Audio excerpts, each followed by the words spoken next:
Back in school, college, or language classes, speaking wasn't that scary. The teacher asked a question, you answered. But then you stepped in the real world. Real conversations don't come with instructions.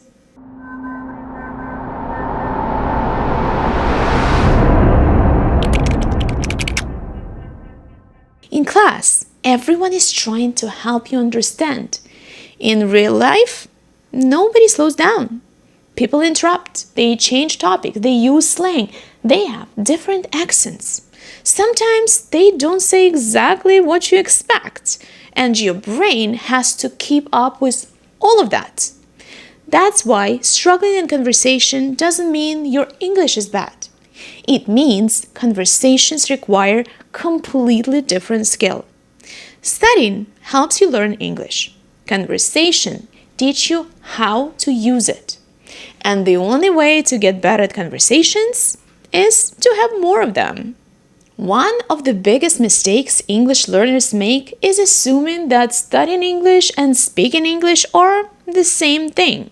They are not. Think about driving. Reading about driving isn't the same as driving. Speaking English works the same way. Why? Because driving is a skill, and skills improve through practice. Speaking English works exactly the same way. Knowing English and using English are two different things. Years ago, the language school I worked for made a radical change. They completely changed the way we taught English. Instead of focusing heavily on grammar, writing, and vocabulary exercises, they said that every class from now on becomes almost entirely conversation-based. At first, many of us teachers were skeptical. Honestly, I was skeptical too. How could students improve if we spent less time studying the language? But what happened next surprised all of us. At the end of the program, our students had the strongest speaking skills we've ever seen. Were their grammar skills perfect? No. Did they still make mistakes? Of course.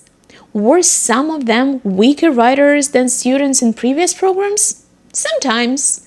But there was one thing they could do better than almost anyone else. They could hold a conversation. They could ask questions, express opinions, tell stories, handle real-life situations.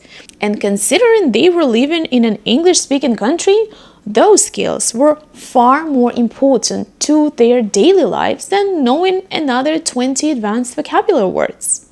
That's when I realized something important. Speaking improves from speaking, not from collecting more information about speaking. The problem isn't that your English is bad.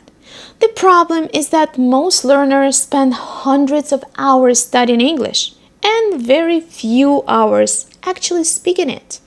Imagine if someone wanted to learn tennis, but instead of playing tennis, they spent all the time reading books about tennis. Would they improve? A little.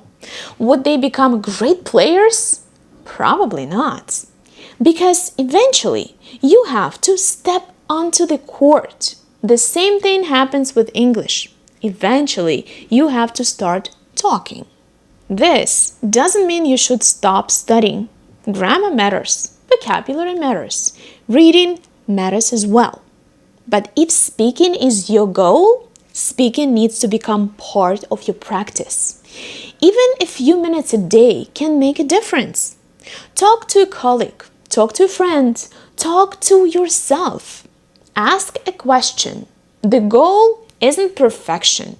The goal is practice. Because confidence doesn't come before speaking. Speaking improves from speaking, not from collecting information about speaking. Now, I would love to hear from you. What's harder for you, studying English or having a real conversation? Let me know in the comments.